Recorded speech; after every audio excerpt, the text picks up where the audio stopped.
Pemirsa, laju pertumbuhan ekonomi Indonesia stagnan di angka 5% dan hanya di posisi ketiga di Asia Tenggara setelah Filipina dan juga Kamboja. Sementara untuk jadi negara maju, Indonesia perlu meraih angka pertumbuhan di atas 6%. Dan bagaimana caranya?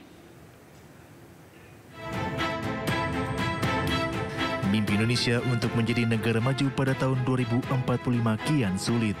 Hal ini sering dengan laju pertumbuhan ekonomi nasional yang stagnan di angka 5%. Berdasarkan data BPS, tingkat pertumbuhan ekonomi Indonesia sepanjang tahun 2023 lalu hanya sebesar 5,65%. Angka ini bahkan lambat dibandingkan tahun 2022 sebesar 5,31%.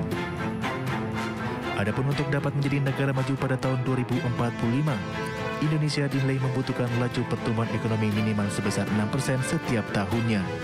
Dengan tingkat pertumbuhan ekonomi yang masih stagnan di angka 5%, ekonom Selius Nailul Huda membenarkan bahwa mimpi Indonesia menjadi negara maju menjadi semakin sulit tercapai. Tren pertumbuhan di 5% ini diprediksi berlanjut apabila tidak terdapat upaya untuk memperbaiki implikasi investasi terhadap perekonomian Indonesia.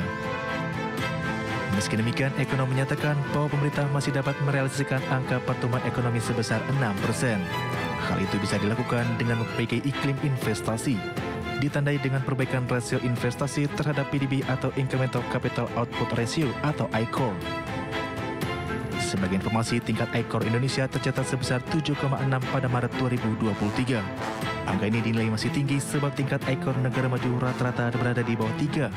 Adapun semakin rendah tingkat ICOR, maka semakin efisien investasi dan dampaknya terhadap perekonomian semakin besar.